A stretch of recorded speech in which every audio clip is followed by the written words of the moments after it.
Nandito kami sa Cathedral Church, nagpapasalamat sa bagong taon at lalo na sa aking anak na si January nagbe-birthday ng 9th happy birthday. Simpleng wish ko lang sa anak ko na good health always at mag-aral ng mabuti. Lumaking mabait at may awa sa kapwa at madasalin sa ating Panginoon. Nandito na kami sa Limkit Kay Mall. Dito kami lang namamasyal kasi pabor sa pag-massage ko pag umuwi na. At pabor din sa uwian din ng mga anak ko. Ang Limkit Kay kasi malapit lang po ito sa Kugon. Sa unahan lang po talaga Kugon Market na.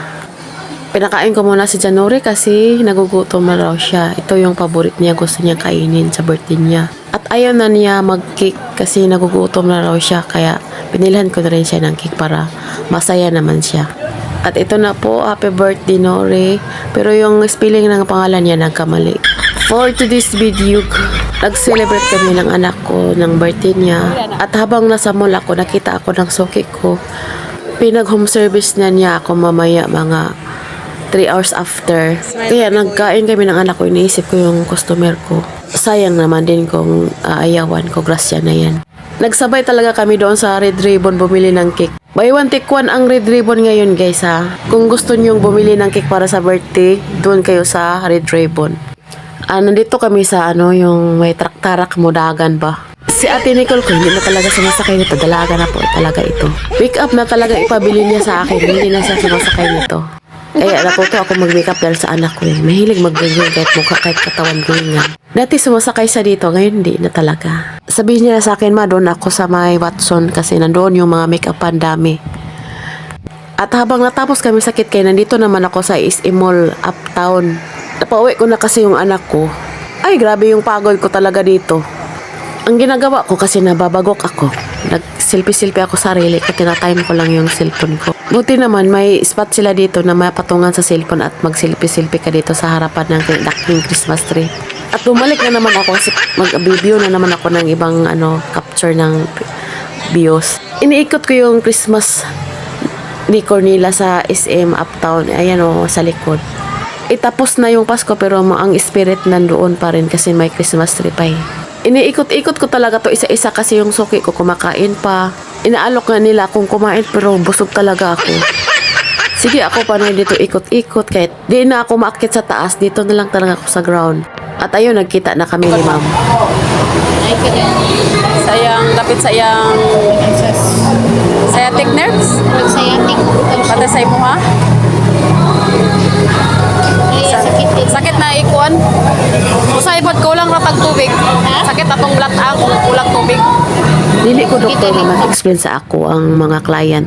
Mahintulad ko talaga sa sarili ko kasi minsan pag sumakit yung ulo ko, sumakit yung urinary bladder ko banda sa may gilid or sa likod, dry lang po talaga ako niyan. Kaya ginaganon ko rin yung customer ko. Lalo na kung may kidney failure ka, mas malalong masakit sa gilid. Doon naman banda sa may balakang.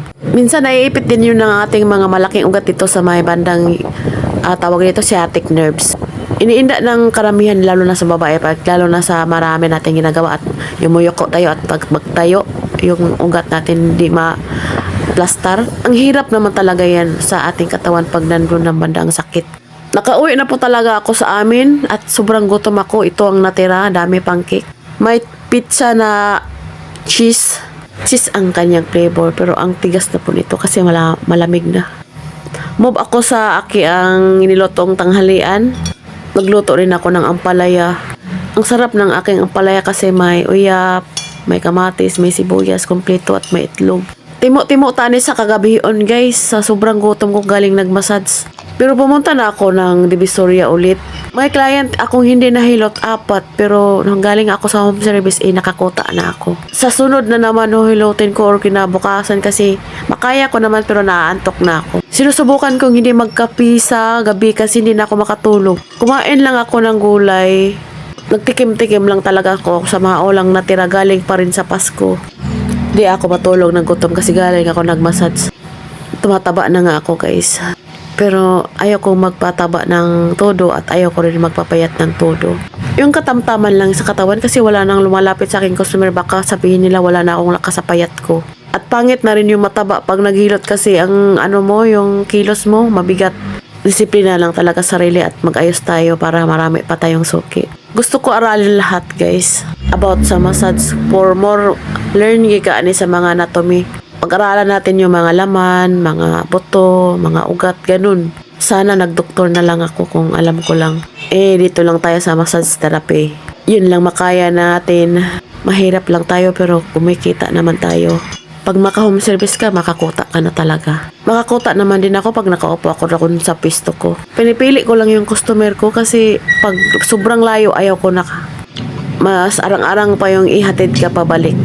Minsan kasi pag ang nag-home service ako, hindi ako hinatid. Tapos ang lakarin ko sobrang layo ay hindi na ako babalik niyan. Pero kung ihatid ako doon sa kalahati lang ng papuntahan ko, okay lang. At kung nakarelate ka sa video ko pong ito, please like, share, and comment para makabuo din ako next video. Salamat po sa lahat.